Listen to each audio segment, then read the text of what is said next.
नमस्कार BPL news में आपका स्वागत है दोस्तों। आज हो गया है 12 जून। जो फटाफट ब्रेकिंग न्यूज़ निकल के आ रही है दोस्तों, यूपी की राजनीति में भूचाल मचा है। दिल्ली से लेकर लखनऊ तक, लखनऊ से लेकर दिल्ली तक बैठक का दौर जारी है। उसके बारे में आपको बताएंगे। क्या वाकई में दो हिस्सों में बंटने वाला है यूपी? अटकलें हुई तेज। दूसरी बड़ी अपडेट, मोदी है तो महंगाई है। कांग्रेस पार्टी ने यूपी में किया प्रदर्शन।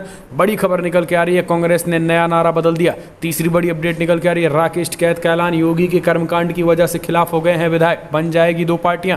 क्या है इसकी पीछे की वजह, एक ही करके जानेंगे। आजम खान को लेकर कुछ एक बड़ी खबर आई है। मायावती ने 2022 विधानसभा चुनाव को लेकर उठाया बड़ा कदम, संगठन में बड़ा बदलाव कर दिया है, ये भी आपको बताएंगे। और इस बीच जितिन प्रसाद, कांग्रेस नेता के बीजेपी में शामिल होने के बाद भड़के सपा के नेता पवन पांडे। कहा ब्राह्मणों के नेता नहीं, अगर ब्राह्मणों के नेता होते तो उठाए खुशी का मुद्दा।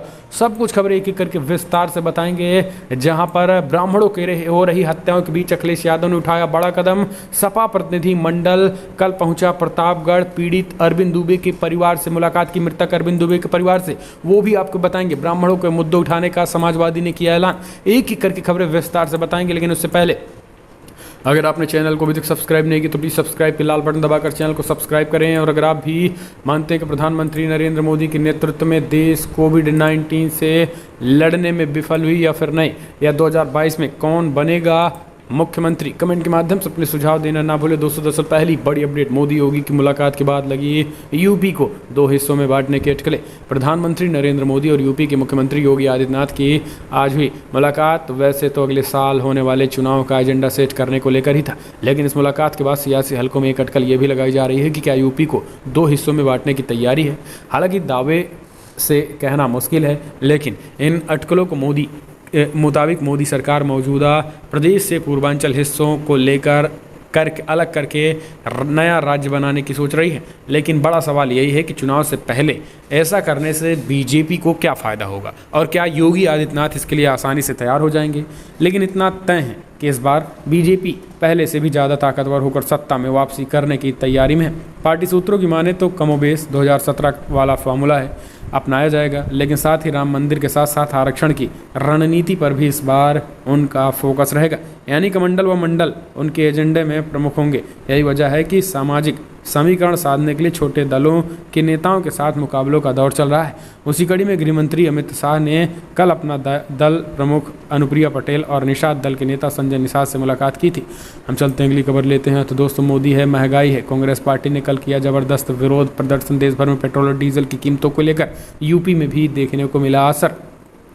दरअसल प्रदेश डीजल के दाम में लगातार हो रही बढ़ोतरी को लेकर कांग्रेस ने राष्ट्रव्यापी विरोध प्रदर्शन किया। यूपी में भी कल अजय कुमार लल्लू के नेतृत्व में प्रदर्शन के लिए निकल रहे थे, लेकिन अचानक अजय कुमार लल्लू को नज़रबंद कर दिया गया। हालांकि आपको बता दें कि प्रदेश भर के तमाम जिलों में कांग्रेस पार्टी ने अपने कार्यालयों के बाहर और कई पेट्रोल पंपों पर निकलकर महंगाई को लेकर पेट्रोल और डीजल के इस मुद्दे को उठाया है। कांग्रेस ने पेट्रोल डीजल की कीमतों की बढ़ी जमकर विरोध प्रदर्शन किया है और इस मुद्दे को उठाने का जोर शोर से उन्होंने ऐलान किया। अगली अपडेट लेते हैं। राकेश टिकैत बोले, योगी के कर्मकांड की वजह से खिलाफ हो गए हैं विधायक, बन जाएगी दो पार्टियां। दरअसल किसान नेता राकेश टिकैत ने जब मीडिया के लोगों ने पूछा कि सीएम योगी से उनकी पार्टी के ही 250 विधायक नाराज हैं, इस पर राकेश टिकैत ने कहा है कि नाराज़ तो होंगे ही, सीएम योगी और उनकी सरकार के कर्मकांड ही ऐसे हैं। राकेश टिकैत ने कहा है कि बीजेपी के काफ़ी विधायक हैं, आराम से दो पार्टी बना सकते हैं। मालूम हो कि आज यूपी के मुख्यमंत्री योगी आदित्यनाथ ने प्रधानमंत्री नरेंद्र मोदी से कल मुलाकात की थी और वही कारण है कि राकेश टिकैत ने भी अब एक तरीके से बड़ा आरोप लगाया। अगली update, retired IAS Surya Pratap Singh पर बलिया में भी केस दर्ज। बोले मोस्ट वांटेड का तमगा मिलने वाला ही है। गंगा नदी में मिले शव के मामले में ट्वीट करने वाले भारतीय प्रशासनिक सेवा के रिटायर्ड ऑफिसर अधिकारी सूर्य प्रताप सिंह के खिलाफ नगर कोतवाली में केस दर्ज कर लिया गया है। पुलिस ने उन्हें नोटिस जारी कर बयान दर्ज करने के लिए बुलाया गया है। बलिया नगर कोतवाली में दर्ज मुकदमा व नोटिस कर तलब किए जाने के बाद रिटायर्ड आईएएस अफसर सूर्य प्रताप सिंह ने ट्वीट किया है। उन्होंने लिखा है कि फ़िलहाल अपने जूनियर अफसरों से काफ़ी निराश हूँ और उन्हें कानून तक की जानकारी नहीं है। फिलहाल खबर ये भी है कि उन्नाव वाले मामले में ही मेरे ऊपर 7वीं एफआईआर बलिया में भी हो चुकी है और बलिया पुलिस मेरे घर आकर मुझे थाने आने का नोटिस दे गई है। लगता है कि मोस्ट वांटेड का तमगा मिलने ही वाला है। अगली अपडेट, पूर्व मंत्री आजम खान की हालत में आया सुधार, नहीं पड़ रही ऑक्सीजन की जरूरत। जी हाँ, मेदांता हॉस्पिटल में पूर्व मंत्री व सपा के वरिष्ठ नेता आजम खान की हालत में तेजी से सुधार हो रहा है। शुक्रवार को आई रिपोर्ट में फेफड़ों व गुर्दों में संक्रमण कम हुआ है और अब उन्हें पेशाब से जुड़ी दिक्कतों का भी पूरी तरीके से सामना नहीं करना पड़ रहा है। अब आपको बता दें कि मेदांता हॉस्पिटल निदेशक डॉक्टर राकेश कपूर बताते हैं कि आजम के संक्रमण में कमी आई है और पहले से ही सुधार भी आया है। अगली अपडेट लेते हैं। मायावती ने 2022 विधानसभा चुनाव को लेकर किया बड़ा फेरबदल, मुख्य जोनल प्रभारियों की नए सिरे से तय कर दी गई भूमिका। दरअसल आपको बता दें कि बसपा सुप्रीमो मायावती ने 1 महीने बाद शुक्रवार को एक बार फिर संगठन में व्यापक पैमाने पर फेरबदल किया। पूर्वांचल व अवध के मंडलों के मुख्य जोनल प्रभारियों की भूमिका में बदलाव किया गया। मायावती इन दिनों लखनऊ में रहकर विधानसभा चुनाव की तैयारियां कर रही हैं। मायावती पंचायत चुनाव में अपेक्षाकृत परिणाम न आने से वो चिंतित हैं। इसको लेकर पार्टी के 2 विधायक लालजी वर्मा और रामाचल राजभर को पार्टी से निष्कासित भी कर दिया गया है। उनके निकाले जाने के बाद अंबेडकर नगर के काफ़ी संख्या में बसपा नेताओं ने पार्टी छोड़ दी है। हम चलते हैं। इस बीच मायावती ने इन सब को लेकर 9 जून में मंडलीय बैठकों का दौरा भी शुरू किया और इसमें समीक्षा बैठक के दौरान उन्होंने मंडल प्रभारियों के कामकाज की समीक्षा की। अगली अपडेट लेते हैं। तो दोस्तों बड़ी खबर निकल के आ रही है। आपको बता दें, जितिन प्रसाद के बीजेपी ज्वाइन करने के बाद भड़के सपा नेता पवन पांडे।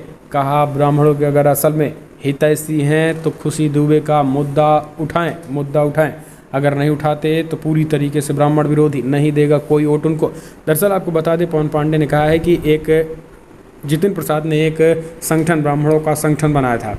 अब उस संगठन से ब्राह्मण पूरी तरीके से बगावत कर दिए हैं और अब उनके संगठनों में कोई भी, हर व्यक्ति इस्तीफा दे रहा है, इसलिए क्योंकि उन्होंने बीजेपी ज्वाइन कर ली है। बीजेपी ज्वाइन करने की वजह से ब्राह्मण बगावती रुख अख्तियार कर लिए हैं, इसलिए क्योंकि जिस मुद्दे पर उन्होंने ब्राह्मणों की एकता कही थी, खुशी दुबे मामले में एकजुट होने की बात कही थी और खुशी दुबे की रिहाई की मांग की थी। अब क्या खुशी दुबे की रिहाई की मांग करेंगे बीजेपी में जाने के बाद? इस तरीके से उन्होंने बातें कही। हम चलते हैं, अगले अपडेट लेते हैं। तो दोस्तों फिलहाल आप कार्यकर्ताओं ने राज्यपाल को भेजा ज्ञापन। आम आदमी पार्टी के कार्यकर्ताओं ने शुक्रवार को जिला अध्यक्ष के नेतृत्व में राज्यपाल को संबोधित ज्ञापन कलेक्ट्रेट के प्रशासनिक अधिकारी को सौंप दिया। ज्ञापन में कानपुर के विक्रू कांड में निर्दोष लोगों को 10 महीने से जेल में रखने पर सवाल उठाते हुए रिहा की मांग की है। प्रशासनिक अधिकारी दलजीत सिंह को दिए राज्यपाल को संबोधित ज्ञापन में कहा गया है कि कानपुर के विक्रू कांड में खुशी दुबे, क्षमा दुबे, नौकरानी रेखा अग्निहोत्री, शांति दुबे को बिना किसी आरोप के 10 महीने से जेल में रखा गया है और इस मामले में तत्कालीन एसएसपी कानपुर दिनेश कुमार ने मीडिया में बड़ा बयान दिया है। तो ये बड़ी खबर निकल के आ रही है। राज्यपाल को ज्ञापन खुशी दुबे के मामले में सौंपा जा रहा है। अगली अपडेट लेते हैं। आपको बता दें, यूपी में अखिलेश यादव ने ब्राह्मणों के मुद्दे उठाने का ऐलान किया। दरअसल ब्राह्मणों की हो रही हत्याओं में नहीं मिल रहा न्याय, जिसको देखते हुए समाजवादी पार्टी ने किया बड़ा ऐलान। ताज़ा मामला यूपी के प्रतापगढ़ से निकल के आ रहा है, जहाँ पर आपको बता दें समाजवादी पार्टी ने एक प्रतिनिधिमंडल कल यूपी प्रतापगढ़ कोंडोर थाने क्षेत्र के शिवपुर गाँव पहुंचे, जहाँ पर विगत 30 अप्रैल को अरविंद दुबे नाम के युवक की चुनावी रंजिश में गोली मारकर हत्या कर दी गई थी। लेकिन अभी भी मुख्य आरोपियों की गिरफ्तारी नहीं हो पाई है, जिस वजह से समाजवादी पार्टी के अध्यक्ष अखिलेश यादव ने एक प्रतिनिधि मंडल बनाया था, जो प्रतिनिधि मंडल पूर्व मंत्री मनोज पांडे और पूर्व मंत्री शिवाकांत ओझा समेत 5 लोगों का एक प्रतिनिधि मंडल बनाया, जो कल पीड़ित परिवार से मुलाकात की। आपको बता दें, पीड़ित अरविंद दुबे के पिता जो हत्या हुई, जिनके वो होमगार्ड में, लेकिन अभी भी उनको न्याय नहीं मिल रहा है और आरोपियों की गिरफ्तारी नहीं हुई है, दर दर भटक रहे हैं। इस वजह से पुलिस प्रशासन और आरोपियों की मिलीभगत का आरोप लगाया जा रहा है। इस वजह से उन्होंने कहा है कि इस मुद्दे को यूपी विधानसभा चुनाव में उठाया जाएगा। एक ही मामला नहीं है। प्रतापगढ़ में 4 से 5 ब्राह्मणों की गोली मारकर हत्या कर दी गई चुनावी रंजिश में। उसके बावजूद भी हत्याओं पर गिरफ्तारी कुछ की गिरफ्तारी हुई और कुछ अभी भी फरार चल रहे हैं, जिस वजह से विरोध योगी सरकार के खिलाफ बढ़ता चला जा रहा है। और यही कारण है कि अखिलेश यादव ने भी अब एक्टिव हो गए हैं। इस तरीके के मुद्दों को, ब्राह्मणों के मुद्दों को उठाने का उन्होंने आर पार का ऐलान कर दिया है, क्योंकि अब ब्राह्मण वर्ग बीजेपी से नाराज़ भी बताया जा रहा है। हम चलते हैं, अगले अपडेट लेते हैं। दोस्तों बड़ी खबर निकल के आ रही है। यूपी पर लगातार हो रही बैठकों के पीछे 8 सूत्र बीजेपी की नज़र। दरअसल यूपी सरकार को जिस तरीके से फीडबैक पिछले दिनों मिले, उससे बीजेपी भन्ना गई है, नींद उड़ गई है केंद्रीय नेतृत्व की। बीजेपी ने फीडबैक मिलने के बाद यूपी में अपना किला बचाने के लिए कसरत करनी शुरू कर दी है। पिछले कुछ दिनों से बीजेपी नेताओं के लखनऊ से लेकर दिल्ली तक बैठकों का दौर सिलसिला इसलिए चल रहा है क्योंकि यूपी में ताकि सत्ता न गंवानी पड़े। सूत्रों की माने तो बीजेपी नेतृत्व की जो फीडबैक मिला है, उसका आकलन है कि कोरोना की दूसरी लहर में कुप्रबंधन के आरोपों और विधायकों सांसदों की नाराजगी के चलते पार्टी के पिछले विधानसभा विधानसभा चुनाव की तुलना में अच्छे खासे वोट बैंक का नुकसान हो सकता है। इस तरीके से उन्होंने ये बड़ी बातें कही और इसलिए इसका डर भी होने लगा है और यही कारण है कि अभी योगी आदित्यनाथ सरकार, मोदी और सब में बैठक तेज चल रही है। तो दोस्तों बड़ी खबर में इतना ही, लेकिन अगर आपको वीडियो पसंद आए तो लाइक करें, शेयर करें, कमेंट के माध्यम से आप अपनी राय देना ना भूलें। इस वीडियो में इतना ही। जय हिंद, वंदे मातरम।